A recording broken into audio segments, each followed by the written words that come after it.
Wuthering Heights, by Emily Brontë, Chapter 33. On the morrow of that Monday, Earnshaw being still unable to follow his ordinary employments, and therefore remaining about the house, I speedily found it would be impracticable to retain my charge beside me, as heretofore.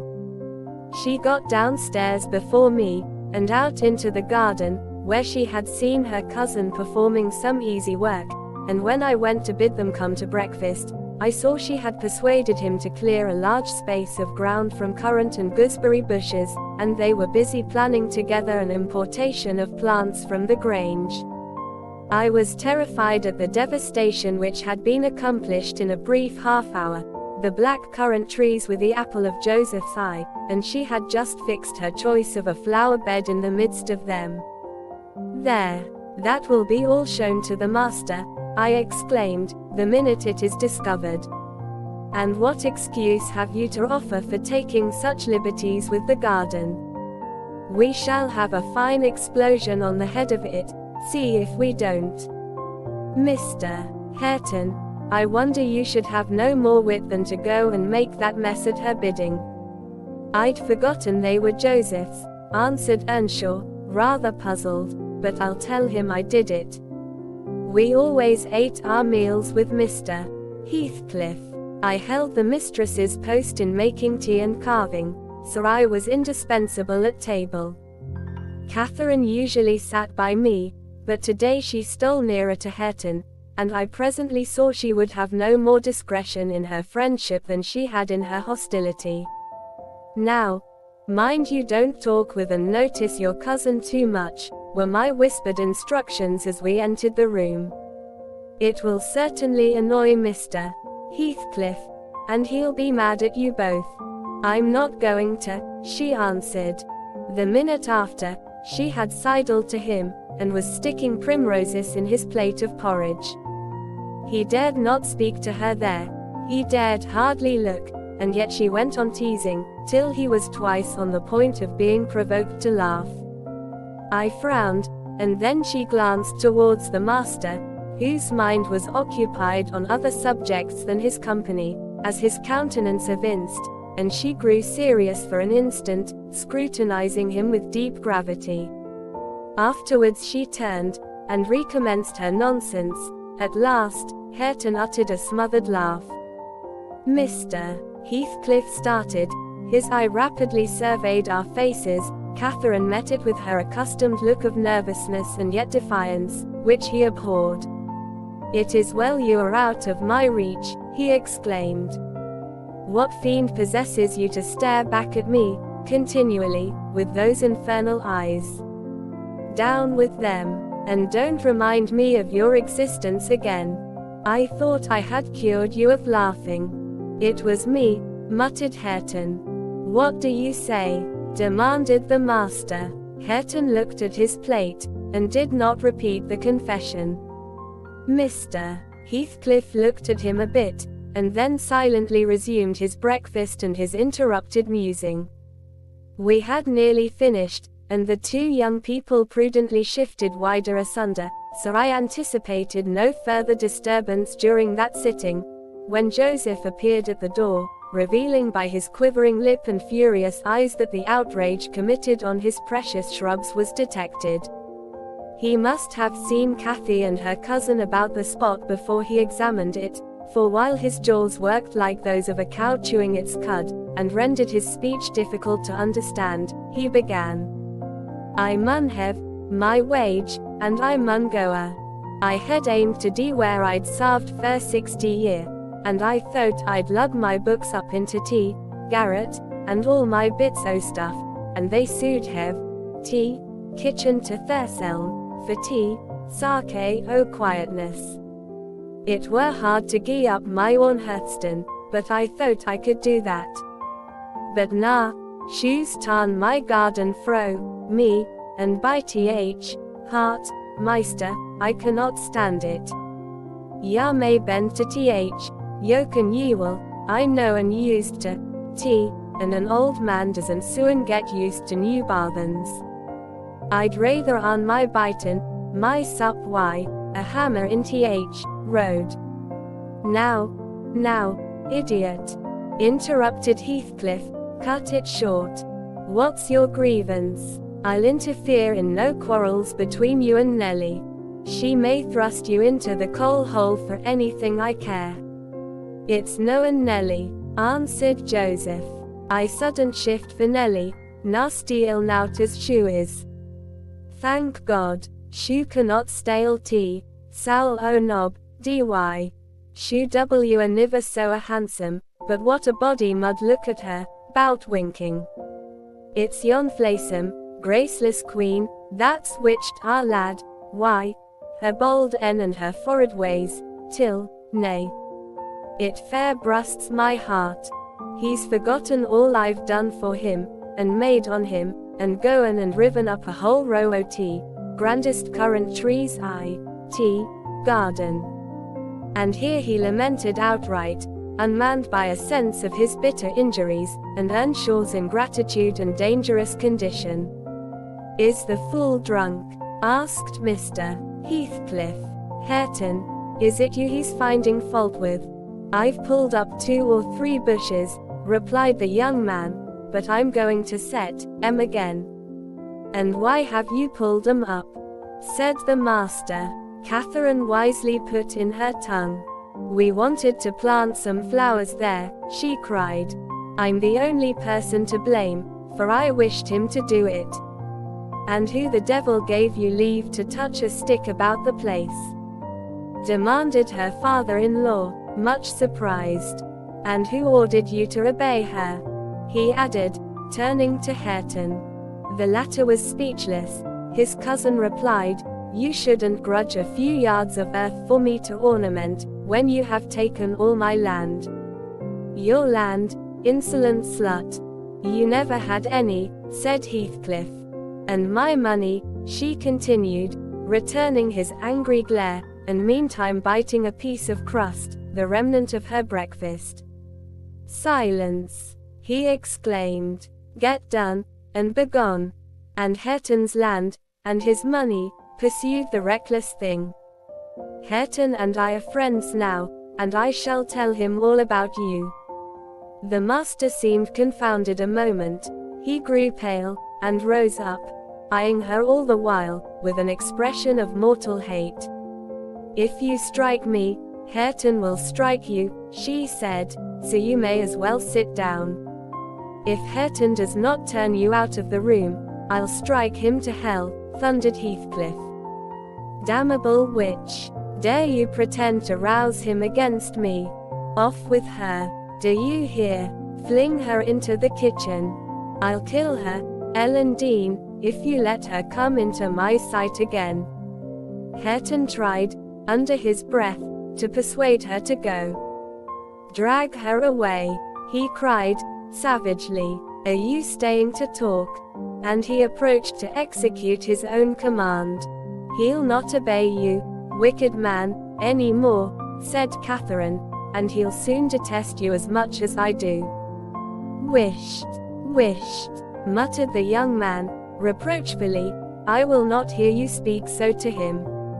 Have done, but you won't let him strike me, she cried. Come, then, he whispered earnestly. It was too late, Heathcliff had caught hold of her. Now, you go, he said to Earnshaw. Accursed witch! This time she has provoked me when I could not bear it, and I'll make her repent it forever. He had his hand in her hair. Hareton attempted to release her looks, entreating him not to hurt her that once. Heathcliff's black eyes flashed. He seemed ready to tear Catherine in pieces, and I was just worked up to risk coming to the rescue, when of a sudden his fingers relaxed. He shifted his grasp from her head to her arm, and gazed intently in her face. Then he drew his hand over his eyes, stood a moment to collect himself apparently, and turning anew to Catherine, said, with assumed calmness, you must learn to avoid putting me in a passion, or I shall really murder you sometime. Go with Mrs. Dean, and keep with her, and confine your insolence to her ears. As to Hareton Earnshaw, if I see him listen to you, I'll send him seeking his bread where he can get it. Your love will make him an outcast and a beggar. Nelly, take her, and leave me, all of you. Leave me. I led my young lady out. She was too glad of her escape to resist. The other followed, and Mr. Heathcliff had the room to himself till dinner. I had counselled Catherine to dine upstairs, but, as soon as he perceived her vacant seat, he sent me to call her. He spoke to none of us, ate very little, and went out directly afterwards, intimating that he should not return before evening. The two new friends established themselves in the house during his absence, where I heard Hareton sternly cheek his cousin, on her offering a revelation of her father-in-law's conduct to his father. He said he wouldn't suffer a word to be uttered in his disparagement. If he were the devil, it didn't signify, he would stand by him, and he'd rather she would abuse himself, as she used to, than begin on Mr. Heathcliff. Catherine was waxing cross at this, but he found means to make her hold her tongue, by asking how she would like him to speak ill of her father. Then she comprehended that Earnshaw took the master's reputation home to himself, and was attached by ties stronger than reason could break, chains, forged by habit, which it would be cruel to attempt to loosen. She showed a good heart, thenceforth, in avoiding both complaints and expressions of antipathy concerning Heathcliff, and confessed to me her sorrow that she had endeavoured to raise a bad spirit between him and Hareton. Indeed, I don't believe she has ever breathed a syllable, in the latter's hearing, against her oppressor since. When this slight disagreement was over, they were friends again, and as busy as possible in their several occupations of pupil and teacher. I came in to sit with them, after I had done my work, and I felt so soothed and comforted to watch them, that I did not notice how time got on. You know, they both appeared in a measure my children. I had long been proud of one, and now, I was sure, the other would be a source of equal satisfaction. His honest, warm, and intelligent nature shook off rapidly the clouds of ignorance and degradation in which it had been bred, and Catherine's sincere commendations acted as a spur to his industry. His brightening mind brightened his features, and added spirit and nobility to their aspect. I could hardly fancy it the same individual I had beheld on the day I discovered my little lady at Wuthering Heights, after her expedition to the crags. While I admired and they labored, dusk drew on, and with it returned the master. He came upon us quite unexpectedly, entering by the front way, and had a full view of the whole three, ere we could raise our heads to glance at him. Well, I reflected, there was never a pleasanter, or more harmless sight, and it will be a burning shame to scold them. The red firelight glowed on the two bonny heads, and revealed their faces animated with the eager interest of children, for, though he was 23 and she 18, each had so much of novelty to feel and learn, that neither experienced nor evinced the sentiments of sober disenchanted maturity. They lifted their eyes together, to encounter Mr. Heathcliff. Perhaps you have never remarked that their eyes are precisely similar, and they are those of Catherine Earnshaw. The present Catherine has no other likeness to her, except a breadth of forehead, and a certain arch of the nostril that makes her appear rather haughty, whether she will or not. With Hareton the resemblance is carried farther. It is singular at all times, then it was particularly striking, because his senses were alert, and his mental faculties wakened to unwonted activity. I suppose this resemblance disarmed Mr. Heathcliff. He walked to the hearth in evident agitation, but it quickly subsided as he looked at the young man, or, I should say, altered its character, for it was there yet. He took the book from his hand, and glanced at the open page, then returned it without any observation, merely signing Catherine away. Her companion lingered very little behind her, and I was about to depart also, but he bid me sit still. It is a poor conclusion, is it not? He observed. Having brooded a while on the scene he had just witnessed, an absurd termination to my violent exertions. I get levers and mattocks to demolish the two houses, and train myself to be capable of working like Hercules, and when everything is ready and in my power, I find the will to lift a slate off either roof has vanished. My old enemies have not beaten me. Now would be the precise time to revenge myself on their representatives. I could do it, and none could hinder me. But where is the use? I don't care for striking. I can't take the trouble to raise my hand. That sounds as if I had been laboring the whole time only to exhibit a fine trait of magnanimity. It is far from being the case. I have lost the faculty of enjoying the destruction, and I am too idle to destroy for nothing. Nelly, there is a strange change approaching. I'm in its shadow at present. I take so little interest in my daily life that I hardly remember to eat and drink. Those two who have left the room are the only objects which retain a distinct material appearance to me, and that appearance causes me pain, amounting to agony. About her I won't speak, and I don't desire to think, but I earnestly wish she were invisible. Her presence invokes only maddening sensations. He moves me differently, and yet if I could do it without seeming insane, I'd never see him again. You'll perhaps think me rather inclined to become so, he added, making an effort to smile, if I try to describe the thousand forms of past associations and ideas he awakens or embodies. But you'll not talk of what I tell you, and my mind is so eternally secluded in itself, it is tempting at last to turn it out to another.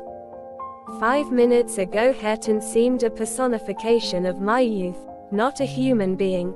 I felt to him in such a variety of ways, that it would have been impossible to have accosted him rationally. In the first place, his startling likeness to Catherine connected him fearfully with her. That, however, which you may suppose the most potent to arrest my imagination, is actually the least, for what is not connected with her to me? And what does not recall her? I cannot look down to this floor, but her features are shaped in the flags. In every cloud, in every tree, filling the air at night, and caught by glimpses in every object by day, I am surrounded with her image. The most ordinary faces of men and women, my own features, mock me with a resemblance. The entire world is a dreadful collection of memoranda that she did exist, and that I have lost her. Well, Hareton's aspect was the ghost of my immortal love, of my wild endeavors to hold my right, my degradation, my pride, my happiness, and my anguish. But it is frenzy to repeat these thoughts to you, only it will let you know why, with a reluctance to be always alone, his society is no benefit, rather an aggravation of the constant torment I suffer, and it partly contributes to render me regardless how he and his cousin go on together. I can give them no attention any more. But what do you mean by a change, Mr. Heathcliff? I said, alarmed at his manner, though he was neither in danger of losing his senses, nor dying. According to my judgment, he was quite strong and healthy, and, as to his reason, from childhood he had a delight in dwelling on dark things, and entertaining odd fancies. He might have had a monomania on the subject of his departed idol, but on every other point his wits were as sound as mine. I shall not know that till it comes, he said. I'm only half conscious of it now. You have no feeling of illness, have you? I asked. No, Nelly, I have not, he answered. Then you are not afraid of death? I pursued. Afraid? No, he replied. I have neither a fear, nor a presentiment, nor a hope of death. Why should I? With my hard constitution and temperate mode of living, and unperilous occupations, I ought to, and probably shall, remain above ground till there is scarcely a black hair on my head. And yet I cannot continue in this condition. I have to remind myself to breathe, almost to remind my heart to beat. And it is like bending back a stiff spring. It is by compulsion that I do the slightest act not prompted by one thought, and by compulsion that I notice anything alive or dead, which is not associated with one universal idea. I have a single wish, and my whole being and faculties are yearning to attain it. They have yearned towards it so long, and so unwaveringly, that I'm convinced it will be reached, and soon, because it has devoured my existence. I am swallowed up in the anticipation of its fulfillment. My confessions have not relieved me, but they may account for some otherwise unaccountable phases of humor which I show. Oh God, it is a long fight. I wish it were over. He began to pace the room, muttering terrible things to himself, till I was inclined to believe, as he said Joseph did, that conscience had turned his heart to an earthly hell. I wondered greatly how it would end. Though he seldom before had revealed this state of mind, even by looks, it was his habitual mood, I had no doubt. He asserted it himself, but not a soul, from his general bearing, would have conjectured the fact. You did not when you saw him, Mr. Lockwood, and at the period of which I speak, he was just the same as then, only fonder of continued solitude, and perhaps still more laconic in company.